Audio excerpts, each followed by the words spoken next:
Back in 2010, Sega gave us a great 3D Sonic game called Sonic Colors, with some fans saying it's Sonic at his best. The main game was a Wii exclusive, while there was also a DS version, kind of acting as Sonic Rush 3.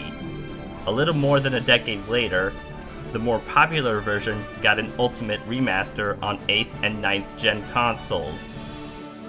Despite the idea being a no-brainer, it had divided the fan base, though it's certainly by no means one of Sonic's worst games.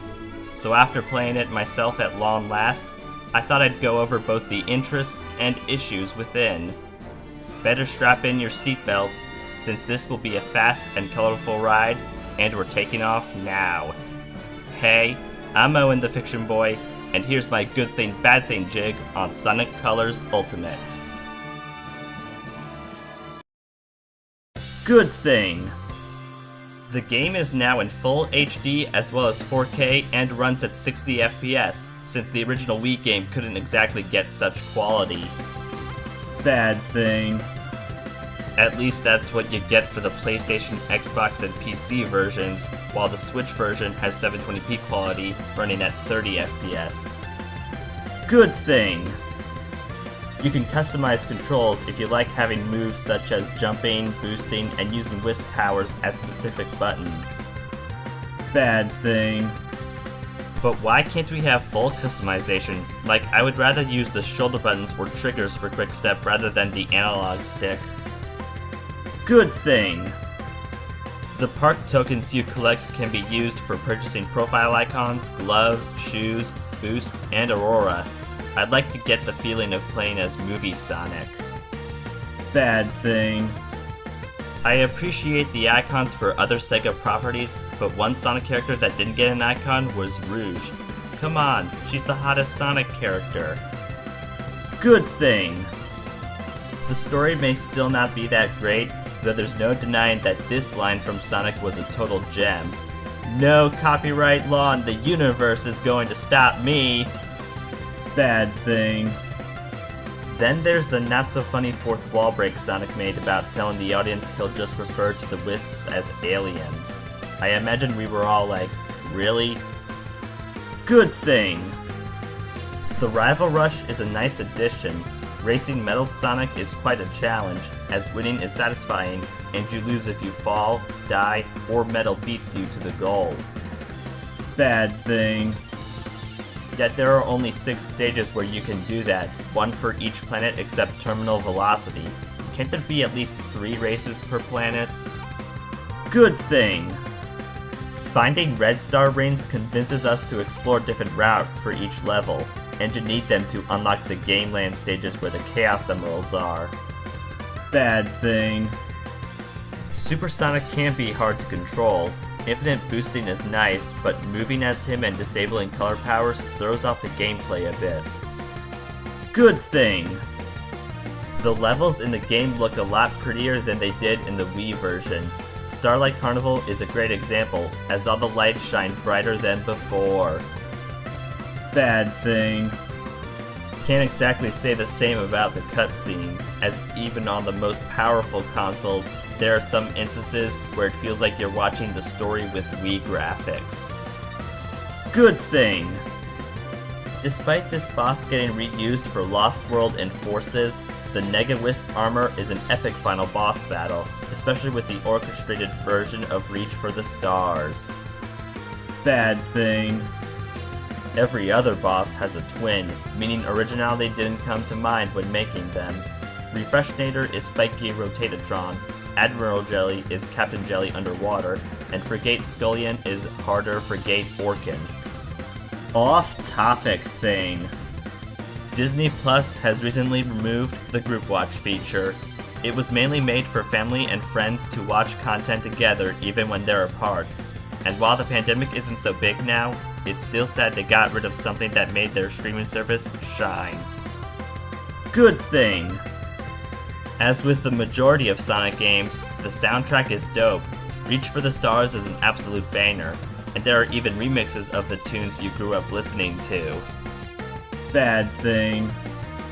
However, not all remixes are winners, as the one for Planet Wisp reminds us of the classic stage from Generations, and boy, is that an ear rape or what? Good thing!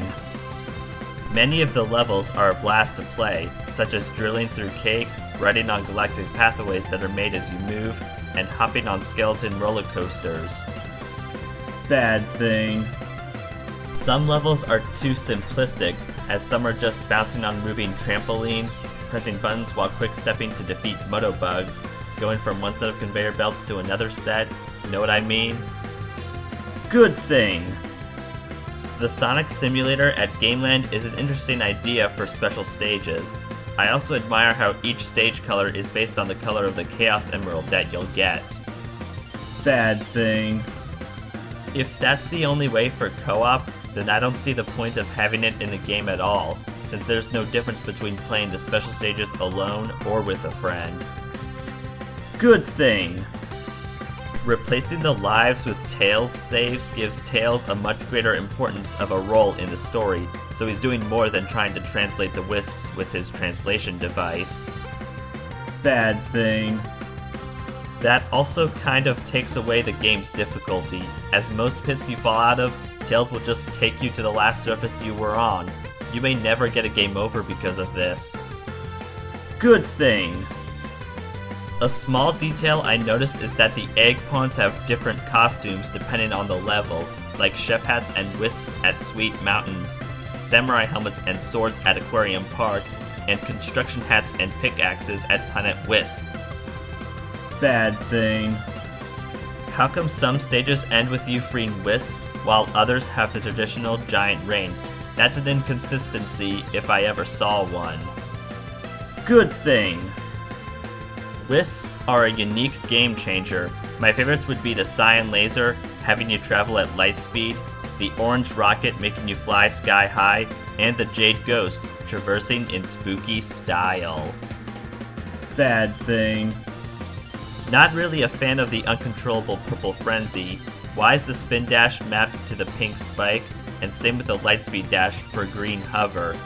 Don't mind the blue cube and yellow drill though. Good thing! The original got many positive reviews, with the remaster only faring just a bit worse.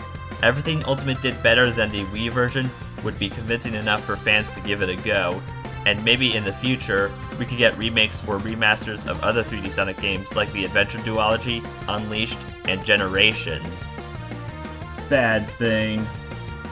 Why was there a mixed reception for the remaster? Well, there have been some glitches, particularly how the Switch version has the unlimited colors glitch leading to seizures, and the PC version didn't give proper credit to the Godot engine. Sega stated there would be patches, but the noticeable glitches remaining can hinder the experience for some people. Man, that was quite a trip. I say if you have a working Wii, stick to playing the original game, though if you're a modern gamer nowadays, try the remaster. Just be cautious for those playing it on Switch. Still need more fiction? Then please give this video a like, subscribe, share, and turn on notifications. Also comment below and follow me on Instagram for teasers and thumbnail previews of videos to come in the future. Thanks for watching, see you again soon, and good night-o!